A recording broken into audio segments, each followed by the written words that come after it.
Hello, it's Paul Beckwith in Ottawa. Just over there you can see the Peace Tower of the Parliament buildings, and just over on the other side there you can see the War Memorial. It's late at night, it's about 2:30 or so in the morning, and I want to talk about what people worry about risk and people's perception of risks, because Canada is in shock today over what has just happened in Ottawa, and I just like to point out that this is really misdirected shock. I mean, how many Canadians actually really think that they're going to be killed by a terrorist? The chances of being killed by a terrorist in this country, granted that the last couple of days have been exceptional, is pretty much non-existent.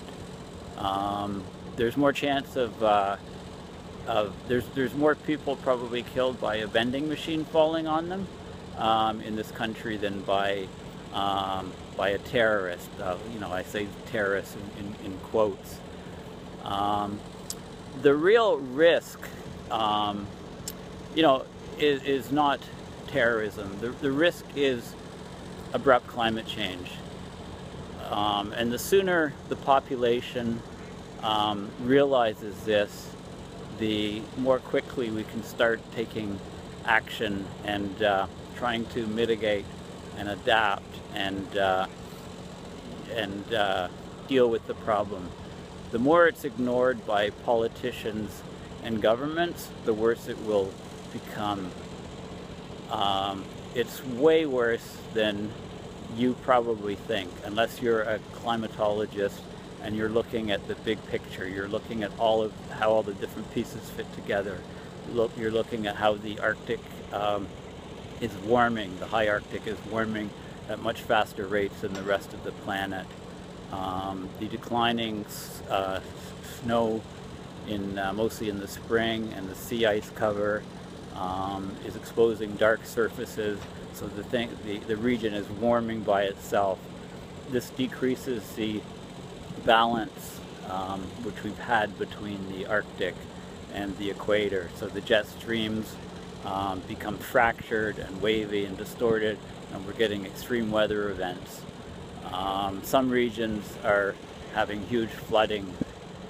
Every week there's another city, another place that is inundated with floodwaters. The California drought, I've talked about that, and people are aware of that. There's no end in sight in that situation. The drought isn't just in California. There's lots of drought in South America. For example, cities like Sao Paulo are basically without water, and recent studies have shown that climate change and the warming that arises is causing crime rates to increase. People talk about climate change as being a threat multiplier. The military is extremely concerned about this. We're seeing the danger is that as the Arctic warms, we get emissions of methane coming out of the eastern Siberian Arctic shelf, as well as out of the tundra and permafrost on the land. Our food supply is under threat. And what happens? I mean, the risk, of course, is basically it's the probability of an event occurring multiplied by the impact of that event. So with climate change, the entire planet is the people that are affected.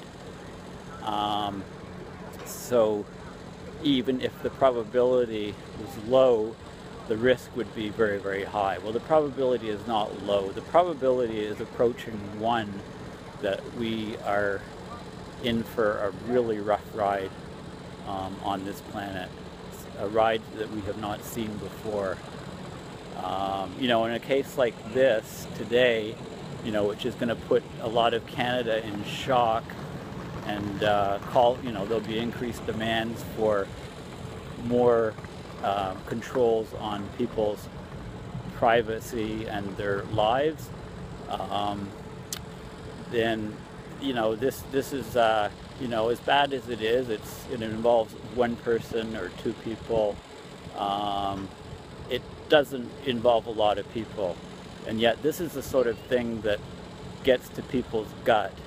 This is the sort of thing that generates fear in the public, and it's the old amygdala, the emotional factors that get at the root of the fear. I mean, how does climate change and the idea of crop failure, how does that compete with somebody walking around with a weapon firing shots in Parliament? It just doesn't compete.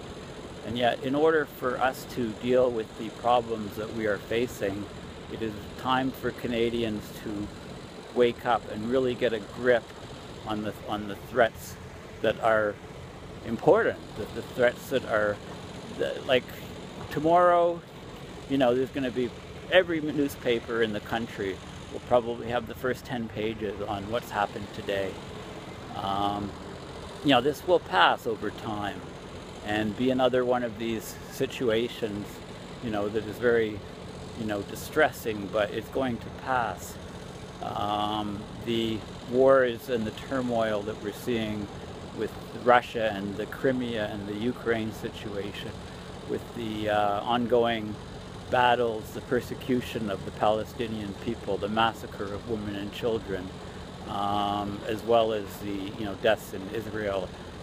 All of these different factors are, as bad as they are, they come and they go, and they're replaced by another crisis. But the danger from abrupt climate change is not going to go away. It's always there in the background, and we are seeing tremendous changes. We're seeing extinctions of wildlife over 50% in the last 3 decades, according to the WWF. So those are the things that are really of vital importance. So it's time for us to really start dealing with this. Otherwise, it's just going to get worse and worse. And eventually, there'll be a tipping point in human behavior, and we will deal with it.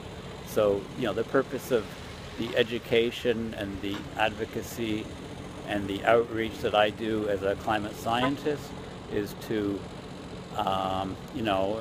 is to speed up this tipping point when people recognize the dangers that we face from abrupt climate change.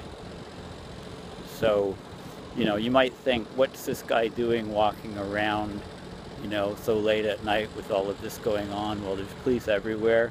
There's media everywhere on every corner in the downtown area. It's probably, a safer night to walk around than a normal night in the city. So it's very important that people really